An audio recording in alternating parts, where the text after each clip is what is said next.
അലാസ്കയിൽ US president ട്രംപും Russian president പുടിനും ചർച്ച നടത്തുമ്പോൾ ലോകം ഉറ്റുനോക്കിയത് യുക്രൈനിൽ സമാധാനം വരുമോ എന്നാണ്.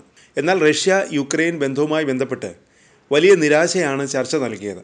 അന്തിമ കരാറിൽ എത്താനായില്ലെങ്കിലും ചർച്ചയിൽ വലിയ പുരോഗതിയാണ് ഉണ്ടായതെന്ന് ഇരു നേതാക്കളും സംയുക്ത വാർത്താ സമ്മേളനത്തിൽ അറിയിച്ചു. വൈകാതെ ലക്ഷ്യം കാണുമെന്നും ഇരുവരും കൂട്ടിച്ചേർത്തു.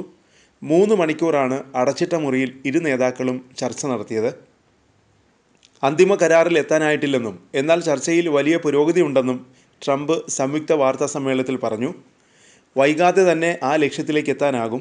ചർച്ചയിലുണ്ടായ ധാരണകളെക്കുറിച്ച് യുക്രൈൻ പ്രസിഡന്റ് വ്ളാഡിമിർ സെലൻസ്കിയുമായും നാറ്റോ നേതാക്കളുമായും സംസാരിക്കുമെന്നും ട്രംപ് വ്യക്തമാക്കി.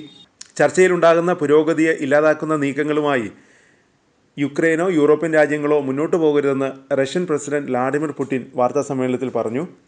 യുക്രൈൻ യുദ്ധം അവസാനിപ്പിക്കണമെങ്കിൽ റഷ്യയുടെ ആശങ്കകൾ പരിഹരിക്കപ്പെടണം. യുക്രൈനിലെ നിലവിലെ സാഹചര്യങ്ങൾ റഷ്യയുടെ ആഭ്യന്തര സുരക്ഷയ്ക്ക് വലിയ ഭീഷണി ഉയർത്തുന്നുണ്ട്. ദീർഘകാലത്തേക്കുള്ള സമാധാനം ഉണ്ടാകണമെങ്കിൽ ഈ സംഘർഷങ്ങളുടെ മൂലകാരണങ്ങൾ ഇല്ലാതാവണം. യുക്രൈൻ തങ്ങളുടെ സഹോദര രാജ്യമാണ്. യുക്രൈൻ്റെ സുരക്ഷ ഉറപ്പുവരുത്തണമെന്ന കാര്യത്തിൽ താൻ പ്രസിഡന്റ് ട്രംപിനോട് യോജിക്കുന്നു. ഇന്ന് തങ്ങൾ എത്തിച്ചേർന്ന ധാരണകൾ ആ ലക്ഷ്യത്തിലേക്ക് എത്തിച്ചേരാനുള്ള പാത തുറക്കുമെന്ന് പ്രതീക്ഷിക്കുന്നുവെന്നും പുടിൻ പറഞ്ഞു. പുടിനുമായുള്ള ചർച്ചയിൽ സമാധാന കരാറിന് അടുത്തുവരെ എത്തിയെന്ന് കൂടിക്കാഴ്ചയ്ക്ക് ശേഷം ഒരു സ്വകാര്യ ചാനലിന് അനുവദിച്ച അഭിമുഖത്തിൽ ട്രംപ് പറഞ്ഞു. യുക്രൈൻ കരാർ അംഗീകരിക്കണമെന്നും ട്രംപ് ആവശ്യപ്പെട്ടു. പൂർത്തിയാക്കേണ്ട ഉത്തരവാദിത്തം സെലൻസ്കിക്കാണ്. യൂറോപ്യൻ രാജ്യങ്ങളുടെ ചെറിയ ഇടപെടലും വേണം, ട്രംപ് പറഞ്ഞു.